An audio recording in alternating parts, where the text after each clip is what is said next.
$2.000 por mes por familia. $2.000 por mes por familia en Estados Unidos. Claro, o sea, acá viene el problema que es, la crisis esta golpea a todo el mundo sin distinciones. Están los más débiles, los más vulnerables, los que no tienen ingresos fijos, están los trabajadores asalariados que quedan, la gran mayoría, sin trabajo, sin poder ir a trabajar, ¿no? Por las cuarentenas, por ejemplo. Bueno, ¿qué decide el Estado? Proteger a los trabajadores, proteger a los que están en ese territorio que vos mencionabas recién, que puede ser el monotributo, el trabajo informal, las changas, etcétera, proteger a los jubilados, o va por otro lado y dice, bueno, acá que pase lo que Dios diga o quien sea que diga o el coronavirus diga y que sea la ley del más fuerte. Me parece que de la misma manera vos tenés hoy el Estado, acordémonos, ¿no? Hubo mucha discusión sobre si el Estado sí, Estado no, mucho Estado, poco Estado. Bueno, el coronavirus respondió. Ahí donde hay Estado, hay chance de responder. Ahí donde hay salud pública, estatal, hay chance de responder. No, ahí donde hay una aerolínea de bandera se puede traer a la gente varada de Miami o de Punta Cana. Yo sí te digo, ahí, exacto. Y te digo, sinceramente, una de las cosas que más me impresiona que está haciendo el presidente de la Nación es la reconstrucción a una velocidad de comunidad. Esto de los 8 hospitales en un mes, 2 meses, es algo impresionante. O sea, lo que está haciendo el Ministerio de Salud y todos los ministerios, es impresionante porque es ir reconstruyendo a toda velocidad la mayor cantidad de capacidades estatales para poder atender esto, pero porque esa es la forma en que necesitamos estar preparados para la otra. Es decir, hay que estar preparados para que la globalización tal como la conocimos no va a existir más. Claro. Entonces, ahora viene otra etapa que no la conocemos, pero donde hay cosas que tenemos que aprender, que es, necesitas estados activos con eficacia en términos de lograr que los ciudadanos tengan derechos, que los pueda proteger efectivamente y que pueda articular con otros estados soluciones. O sea, si hay solidaridad o no, por ejemplo, imagínate si Brasil y Argentina se pudieran prestar médicos y conocimiento científico u otros países. Sí. Bueno, todo eso sería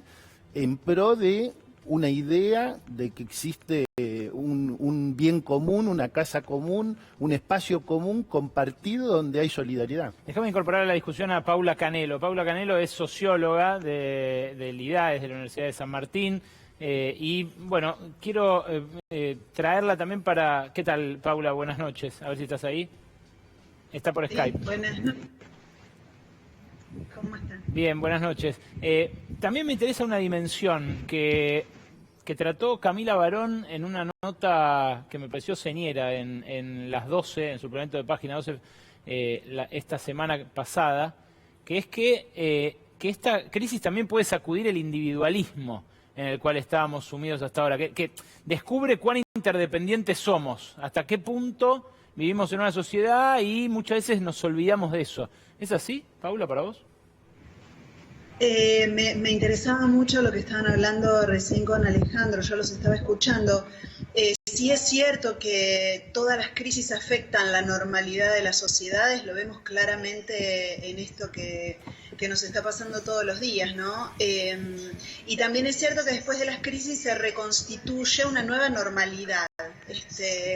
Y esta normalidad seguramente va a contener muchas huellas que le va dejando la crisis, ¿no? Nosotros vamos a recordar esta crisis, esta pandemia, esta excepción del coronavirus como algunos otros hechos graves de nuestra historia. Y me parece que es muy importante que veamos esta crisis, una suerte de oportunidad, ¿no? Una ¿En qué sentido? Que tiene una oportunidad que tiene una serie de requisitos. Me parece que cuando vuelva la normalidad, siempre el vínculo entre Argentina y la normalidad es complicado, ¿no? Pero creamos que tenemos alguna cierta normalidad y que funcionamos con una cierta normalidad.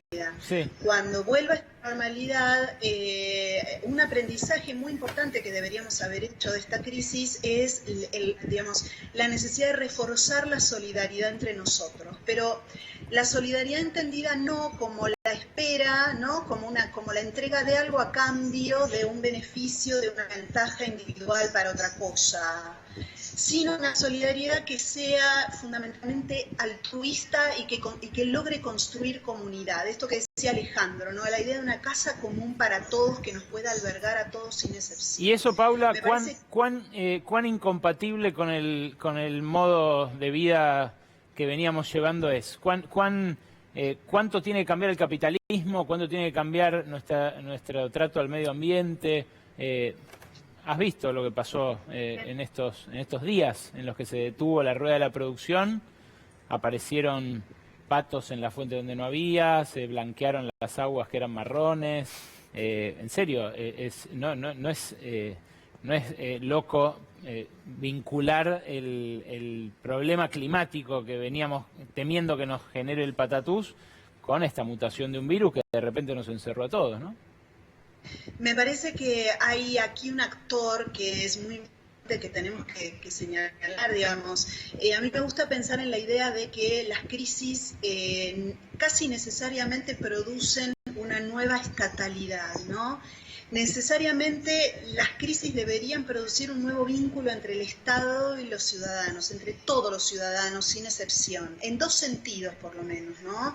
Me parece que en esta crisis excepcional que estamos viviendo, inesperada, que requiere de una capacidad de reacción extraordinaria como la que ha mostrado el gobierno de Alberto Fernández, me parece, por lo menos hasta el momento, es muy importante que, digamos, entendamos que el Estado tiene que revincularse con todos nosotros como ciudadanos y como comunidad, ¿sí? Me parece que la idea de una nueva estatalidad tiene que ver con, por un lado, que el Estado tiene que volverse activo en la producción de nuevas reglas, ¿no? De nuevas reglas que tiendan a construir estos vínculos de solidaridad, esta idea de que no es posible seguir viviendo en una desigualdad y en una fragilidad como la que nosotros estamos viviendo como consecuencia de las políticas del gobierno de Cambiemos, fundamentalmente. No olvidemos que gran parte de los problemas que está teniendo el gobierno actualmente tienen que ver con la situación de fragilidad extrema en la cual el gobierno de Mauricio Macri, el gobierno de Cambiemos, ha dejado a nuestra sociedad. De todas formas, necesitamos también a aquellos que han apoyado el gobierno de Macri para reconstruir esta nueva comunidad. Paula. Y en otro sentido, creo que el segundo sentido en el cual el Estado debería intervenir es no solo en garantizar las reglas, sino en estrechar los lazos con aquellos que son los que claramente hoy vemos que son los que pagan la crisis primero y los que pagan la crisis peor, ¿no? Esto que mencionaba Alejandro, los informales, los precarizados, están en los márgenes de nuestra sociedad. Me parece que una nueva estatalidad debería reconstruirse basada sobre todo en poder llegar a ellos primero. Fue bastante dificultoso llegar a ellos en la crisis. Primero se llegó a los empleados estatales, luego a los privados. Digamos, uno puede verlo en la sucesión de normas que tuvo que afrontar el gobierno de Alberto Fernández. Paula, estamos lejos de haber llegado. Llegaron con las medidas de emergencia, pero la situación que se vive, el aislamiento, el aislamiento en las villas, lo decía hace un ratito Juan, el primer infectado autóctono aquí, digamos, no es fácil, no es que se llegó una medida que nosotros la semana pasada decíamos es insólito que no estén tomando, pero me parece que el tejido social argentino está herido, ¿no? Como para llegarle a todos. Muy frágil, un Estado que se ha retirado de sus funciones fundamentales y esto se ve claramente en esta crisis, la dificultad que tienen las políticas públicas de llegar a la precariedad, ¿no? Siempre por regla, a la ley o a la norma le cuesta llegar a la precariedad, por eso la precariedad es precaria, digamos, ¿no? Paula, porque gracias. La norma... Gracias a usted. Te agradezco mucho por el testimonio. Hasta luego. Paula Canelo, socióloga, investigadora del CONICET. Alejandro, me interesa algo. Vamos a cuando termine esto, vos viste las imágenes de China. Creo que hay un video que tiene Noé como parte de su presentación. Fíjate si me lo podés adelantar, Rodo, antes de ir a la comparación internacional de Noé. Hay un video de los policías chinos con un casco que mira infrarrojo y detecta a 20 metros en una multitud a ver si hay alguno que tiene más de 37 grados de fiebre. Esto hoy es algo súper útil, espectacular, pero si después van a usar esa tecnología para fijarse cómo le sube la temperatura a uno ante la visión de, por ejemplo, un spot político, o por ejemplo, la exhibición de un producto, empezamos a convertirnos en marionetas. Esto lo discute Harari, en un artículo que sacó esta semana, que dice, nos están haciendo elegir entre salud e intimidad, entre salud y privacidad. Y no tiene por qué ser así, ¿no? No tiene por qué ser así, porque yo creo que en los países como el nuestro están claros cuáles son los derechos, está clara cuál fue la decisión que se tomó, que es restringir la circulación para mantener el aislamiento, para cuidarnos con esta noción de comunidad, pero todos los derechos continúan, los derechos civiles, políticos, los derechos a la intimidad continúan. Por supuesto, hay que usar toda la tecnología que podamos para parar la pandemia y garantizando todos los derechos de la democracia. Esto es lo que estábamos viendo. Claro. Cómo el policía ve desde lejos la temperatura que tiene. Esta cuarentena que estamos viviendo en Argentina es la democracia haciendo uso de sus propias leyes para proteger a la comunidad y para mantener y profundizar la vida democrática. Hoy en la Argentina cada uno puede decir lo que quiera, si alguien quiere criticar o decir o opinar al revés, diciendo que el gobierno está haciendo las cosas como... Cada uno hace lo que quiere. Ahora, lo que no se puede hacer es poner en riesgo al otro. Y acá aparece algo que tiene que ver con el futuro.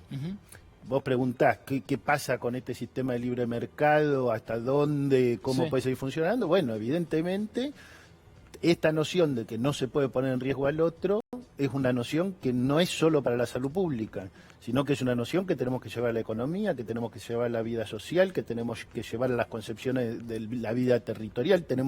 Las mujeres la han llevado a la cuestión de los derechos de las mujeres y a los derechos de género en los últimos años de manera extraordinaria, ¿no? Y esta idea que está muy presente en los movimientos feministas de el cuidado, yo creo que el Estado lo toma y dice, bueno, este es un Estado que cuida, tiene que cuidar. Lo que me pregunto para el día después es si medidas de vigilancia que están tomando los Estados no pueden quedarse. Viste que después de las crisis algunas cosas quedan. Bueno, yo creo que eso sería muy negativo. Yo creo que, digamos, solamente las medidas de excepción... En las democracias es así, hay medidas de excepción en situaciones de excepción. Esas medidas no pueden eternizarse, porque si se eternizan, eso lastima las reglas básicas del funcionamiento de los derechos individuales y de los derechos colectivos. Me parece que en ese sentido, hoy estamos viviendo es una situación excepcional, y hay una medida excepcional para una situación excepcional. Cuando eso logremos superarlo de una manera o de otra, de la manera que sea, construimos una normalidad